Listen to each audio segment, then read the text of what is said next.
오늘 로마서 2장의 후반부는 어제 말씀과 이어져서 어제 말씀은 남을 판단하는 사람아 라는 그 말씀으로 하나님의 심판에 대해서 이야기했습니다. 오늘은 유대인의 참된 조건이 무엇인가, 그 유대인의 자랑이 무엇인가. 그래서 다시 한번 오늘의 말씀의 주제는 유대인으로서 그들이 자랑하는 것들이 있었는데 그 자랑하는 것에 머물러 있지 말고 변화를 받아서 정말 참 유대인이 되어서 하나님의 칭찬을 받는 자가 되라라는 말씀으로 요약할 수 있겠습니다. 유대인을 구별할 수 있는 조건이 하나 있다면 율법입니다. 하나님께서 그 율법을 주심으로 모세의 십계명을 허락하심으로 인하여 그들이 그 율법을 지키고 하나님의 언약 백성이 되었고 그 언약의 증표가 할례였습니다.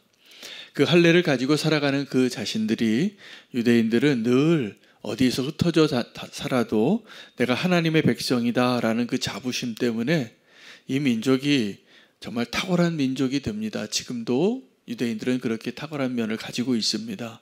그것은 유대인을 향한 하나님의 축복이죠. 근데 오늘 본문에 보면 그 유대인들이 어떻게 잘못된 모습으로 머물러 있었는가를 사실은 책망하기 위하여 오늘 이 편지의 내용을 전하고 계시는데, 그 유대인들이 자랑을 한 겁니다. 무엇을 자랑을 했을까요? 하나님의 율법을 우리가 알고 있다고. 그래서 그들은 어떠한 자로 살았냐면 하나님의 그 탁월한 뜻을 알고 있어서 어리석은 자들을 가르치고 어두움을 비추고 소경을 인도하는 안내자라고 생각했습니다. 그것이 하나님의 기대이기도 합니다. 먼저 축복을 받은 사람들을 향한 하나님의 기대는 뭐냐 하면 그들을 복줌으로 인하여서 그 복이 다른 사람에게 잘 흘러갈 수 있게 되어지기를 하나님이 원하십니다. 그 유대인이 그러한 사명을 가지고 있는데 그들이 그러한 교사로서 먼저 은혜를 받은 자로서 선택받은 자로서의 자랑만 했지, 그러한 실제적인 삶에 있어서는 도리어 하나님의 이름을 부끄럽게 하는 자가 됐다라는 사실입니다. 하나님의 이름이 너희 때문에 이방인들 중에서 모독을 받는도다. 유대인들을 책망하는 이야기입니다. 그 유대인들이 왜 그러면 이렇게 사람들에게 책망받고 하나님에게 책망받는 모습이 되었을까를 이야기하는데, 왜 그렇게 됐을까요? 왜 그들은 하나님의 거룩한 율법을 알고 하나님의 선택하심을 받고 하나님의 백성으로 살아가면서도 그들의 삶은 왜 하나님의 이름을 모욕하고 하나님의 이름을 부끄럽게 하는 자가 되었을까? 오늘 그 이유를 설명하는 게 21절 말씀입니다. 너희는 다른 사람을 가르치는 자로 서 있으면서 왜 자기 자신을 가르치려 하지 아니하느냐? 제가 목회를 하면서 고백하면서 또 다른 선배 목사님들이 저에게 해주셨던 아주 중요한 메시지가 있습니다. 목회를 잘하려면 너 자신을 잘 목회해야 한다라고 말씀하시는 이야기를 선배 목사님들한테 많이 들었습니다. 이게 진실인 것 같습니다. 내 자신을 잘 목양하고 내가 하나님의 말씀을 만약에 선포하는 자라면 그 말씀대로 내가 듣고 내가 순종하고 그 말씀대로 살아가는 일을 내가 먼저 해야 합니다. 여러분, 이것은 목사에게만 해당되는 것이 아니라 성도인 우리 모두에게 해당되는 말씀인 것입니다. 우리가 자랑할 때가 있습니다. 내가 성도라는 것을 자랑하는 거죠. 나는 세상보다 조금 더 의롭게 살고 조금 더 높은 수준의 도덕적인 삶을 살고 또 내가 구원받은 자로서의 그 선택받은 것을 기뻐하고 그것을 자랑할 때가 있습니다. 그래서 아무리 잘나도 하나님을 알지 못하는 사람들, 죄를 짓고 있는 사람들, 하나님 보시기에 안타까운 모습으로 살아가는 사람들에 대해서 우리가 별로 부러워하지 않을 수도 있어요.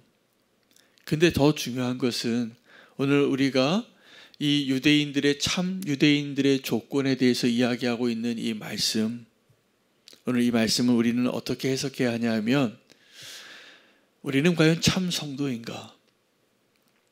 라고 해석해서 들으셔야 합니다. 오늘 바울은 유대인들을 향하여 표면적 유대인이 있고 이면적 유대인이 있다라고 구분합니다. 표면적 유대인은 겉으로 할례를 받은 증표가 있는 사람들이죠. 사울이 그랬습니다. 그는 유대인 중에 유대인이었습니다. 할례 받았고 바리새파이였고 또 가말리엘 문화에서 신학 공부도 다 마쳤고 열심도 있고, 그런데 그는 꼬꾸라집니다. 그리고 그것보다 더 중요한 게 있다는 것을 깨닫고 오늘 이 로마서를 쓰는 거죠. 여러분, 겉으로 표면적인 유대인은 할례 받은 자로 율법을 지키는 자로서 정의할 수 있지만 이면적인 유대인, 이것을 영어로 표면적, 이면적을 겉으로 유대인, 안으로 유대인 이렇게 표현했어요. 여러분, 여러분은 지금 겉으로 성도인 것은 분명하지요. 어떤 이슬람 국가에서는 겉으로 그리스도인이라는 것을 고백하는 것조차도 굉장히 어렵습니다. 직장도 잃고 공동체에서 쫓겨나고 살아갈 수가 없어요. 그래서 겉으로 내가 그리스도인입니다 라고 말하는 것도 어려워합니다. 이번에 알바니아 가서 세례를 주게 되는데 그 여자 성도님이 원래는 침례를 하기로 했어요. 그 앞에 바닷가가 있답니다. 강이 하여튼 물이 있어서 거기 가서 침례를 하기로 했는데 집안의 반대가 너무 심해서 그렇게 공개적으로 할 수 없고 교회에서 세례식으로 다시 바꿔달라고, 그 소식을 듣고 제가 더 기도하게 됐습니다. 지금도 누군가는 내가 겉으로 그리스도인이라는 것을 고백하는 것도 이렇게 힘든 사람들이 있구나. 여러분, 우리는 그렇지는 않잖아요. 얼마든지 우리 종교의 자유가 있는 나라에 살아서 내가 예수님 믿는다고 말해도 믿지 않는 가족들이 반대할 수는 있지만 그래도 우리가 그것을 보장받을 수 있는 나라에서 신앙생활을 하는 것도 얼마나 큰 축복입니까? 그런데 이것보다 더 중요한 축복은 우리의 내면적으로 온전한 성도로 살아야 한다는 것이죠. 이 온전한 내면적인 성도가 되려면 반드시 자기 자신에게 말씀으로 가르쳐야 합니다. 오늘 이 유대인들에게 책망하면서 너희가 도둑질하지 말라고 가르치면서 네가 도둑질하느냐? 네가 간음하지 말라고 가르치면서 네가 간음하고 있지 않느냐? 네가 우상 숭배하지 말라고 하면서 성전에 물건을 도둑질하고 있지 아니하느냐? 라고 책망하는 겁니다.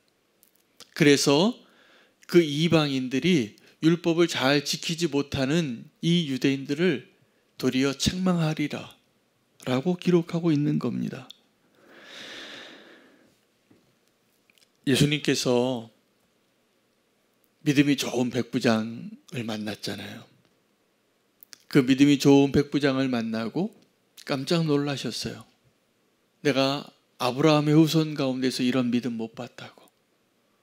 온전한 믿음을 보고, 그는 분명히 이방인인데 예수님 만나서 예수님에게 도움을 구하면서 진짜 믿음으로 반응하는 것을 보면서 유대인들을 비교해 주신 거예요. 여러분, 오늘 우리도 정말 그리스도인으로서 살아갈 수 있는 그 기회를 놓치지 않게 되시기를 축복합니다. 우리가 성도의 축복이 있죠. 저는 성도라는 그 자체가 얼마나 거룩한 이름인지 모르겠어요. 예수님의 사람들, 그리스도인이라는 말은 그리스도의 사람들이라는 뜻이에요. 그런데 이 그리스도인으로서의 그 영광을 누리기 위하여 오늘 본문을 다시 요약을 한다면 자랑하는 자가 되지 말고 칭찬받는 자가 되라. 오늘 마지막 절에 이렇게 이야기합니다. 한번 같이 읽을까요? 29절에 오직 이면적 유대인이 유대인이며, 그러니까 내적인 유대인이 진짜 유대인이라는 것입니다. 할례는 마음에 할지니 영에 있고 율법 조문에 있지 아니한 것이라 그 칭찬이 사람에게서가 아니요 다만 하나님에게서니라. 여러분, 우리가 성도로 살면서 정말 하나님의 칭찬을 받는 성도가 되려면 내 마음 안에 할례를 받은, 내 마음이 정말 변화되어진, 그래서 예수 그리스도를 따르기로 내 마음의 모든 영역들이 예수님을 닮아가는 사람이 됐을 때 하나님이 그 사람을 보고 칭찬하실 거라는 거예요. 사람들은 겉으로 내가 하는 말, 내 표정, 내 행위와 나의 옷이나 나의 외모를 보고 칭찬하고 인정하겠지만 하나님은 그 외모보다 내면이 더 잘 보이시는 분이시잖아요. 그러므로 하나님 앞에 정말 칭찬받는 성도가 되기 위하여 우리는 하나님의 말씀의 그 유익을 알고 하나님의 언약 백성의 그 유익을 알고 나를 먼저 가르치는 자 되시기를 축복합니다. 오늘 그 말씀하시는 거예요. 이 2장에 책망, 남을 판단하는 사람을 판단하시고, 또 오늘 본문에는 유대인이라고 자랑하는 그 사람들에게 그것을 자랑할 것이 아니라 하나님께 칭찬받는 자가 되라. 오늘 우리에게 동일한 말씀으로 우리가 적용할 수 있게 되기를 원합니다. 참 유대인의 조건을 오늘 우리가 해석한다면 진짜 성도의 조건은 무엇인가?